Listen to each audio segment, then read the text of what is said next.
After Iran blockaded the Strait of Hormuz, the United States responded by counter-blockading it to pressure Iran. As a result, the global energy system was once again hit with a major shock. Today, let's take a closer look at this issue. Let's get started. The United States imposed a blockade on the Strait of Hormuz at 11 p.m. on the 13th Korean time. To be more specific, they enforced a maritime blockade against Iran.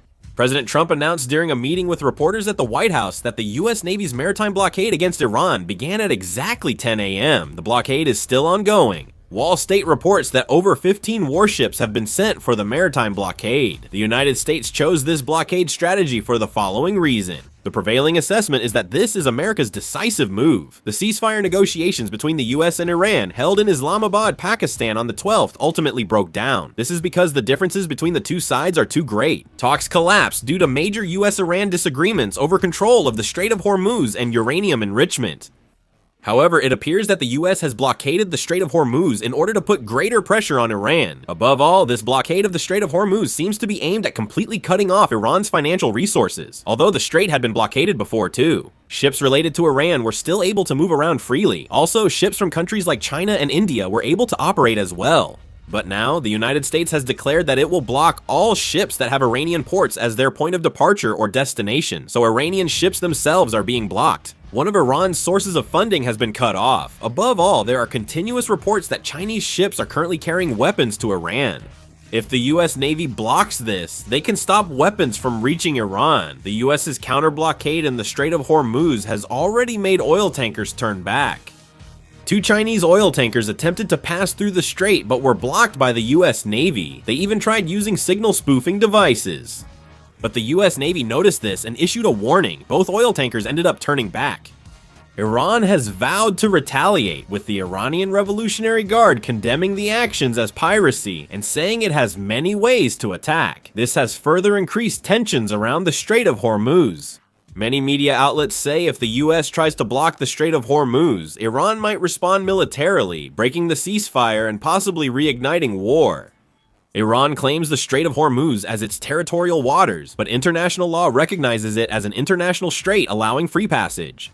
However, some interpret Iran's emphasis on its territorial waters as a strategy to justify restricting passage or imposing tolls based on the claim that its own territorial waters are included. But it's not all bad news. There is definitely some good news as well. The United States and Iran are reportedly preparing for a second direct negotiation to end the conflict. According to a CNN report, President Trump has conveyed that if Iran expresses willingness to accept the conditions demanded by the United States, he is willing to resume face-to-face negotiations soon. President Trump said the second round of negotiations will happen before the 2-week ceasefire ends. There are also reports that behind-the-scenes talks are taking place between the United States and Iran. When asked about international support for the blockade, President Trump said other countries will join. He noted the US doesn't need their help, but has accepted offers of service. He added a list of supporting countries would likely be released tomorrow. However, it has been confirmed that so far there are no countries supporting the US blockade of the Strait of Hormuz. Even South Korea has objected to the Strait of Hormuz blockade. Countries such as the United Kingdom, France, China, and Australia have opposed the US blockade of the Strait of Hormuz, emphasizing the need to ensure freedom of navigation. Of course, with only the 15 ships currently operated by the US Navy in the Middle East, a complete blockade of the Strait of Hormuz is impossible. To ensure safe passage for non-Iranian ships, some US Navy vessels would conduct boarding inspections, while others would stand by nearby in case Iran tries to interfere. However, with only 15 ships, it would be difficult to control all the vessels. Still, even just issuing warnings would have a blockade effect, as Iran has already demonstrated, so it wouldn't be a major problem. The bigger issue lies elsewhere. It's the problem of the mines that Iran has laid. Even if the US and Iran blockaded the Strait of Hormuz now, smooth passage wouldn't resume immediately. Here's why. Iran has laid mines, but it's said that they didn't record the exact locations of the mines they installed. It's estimated that fewer than 10 mines have been laid, but unless all of these mines are removed, smooth passage like before will be impossible. Of course, there is news that the United States has sent 2 destroyers to continue clearing the route in the Strait of Hormuz, but with just these 2 destroyers, they can't remove the mines. A minesweeper has to come directly. However, the US Navy's mine removal capability is considered to be significantly lacking, and the minesweepers that the US owns are not even in the Middle East region. In the end, Japan or another country has to come and carry out the mine removal operations, but other countries have made it clear that they won't participate unless the war is over. As a result, it is expected that normalization will take a long time. There's an even more important point here. If you see the US's decision as just a way to pressure Iran, you're only seeing half the picture. In reality, there's a much bigger plan behind it. It's about China. Right now, China is one of the world's largest energy importers, and especially it has a very high dependence on Middle Eastern oil.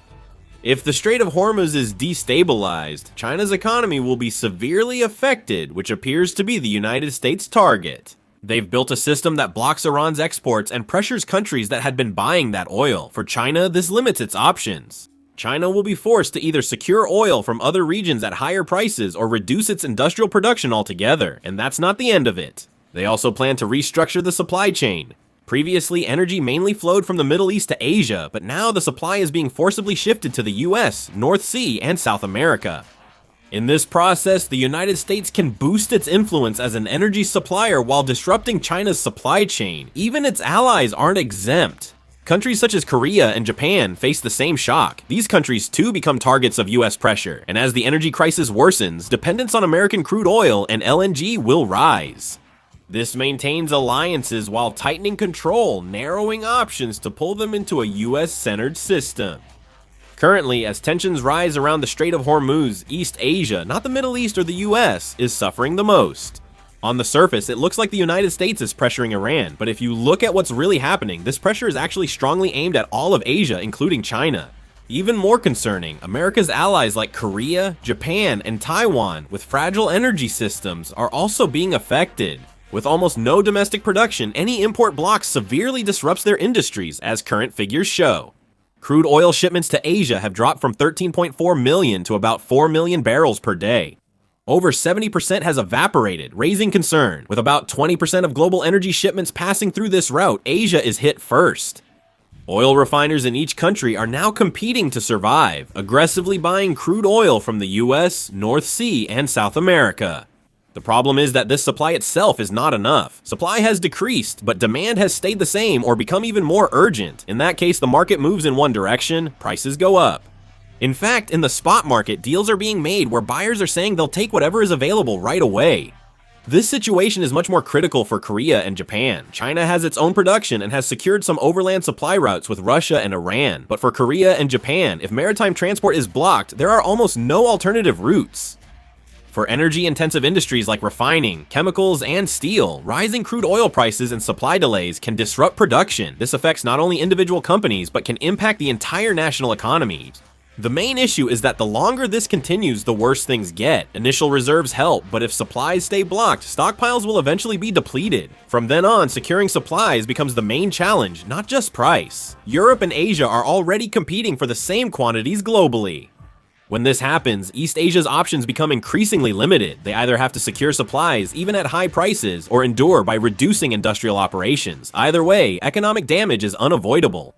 If this tension does not end in the short term, it is likely that the first to collapse will not be the parties involved in the war, but the countries that are highly dependent on energy. And there is definitely a possibility that South Korea could suffer significant damage as well. That's why this war needs to end as soon as possible. If not, it could be disastrous. The damage won't just affect countries, but will quickly spread to people's livelihoods and the economy. Right now, the dominant outlook is that prices will soar, and we need to start thinking about how to deal with this immediately.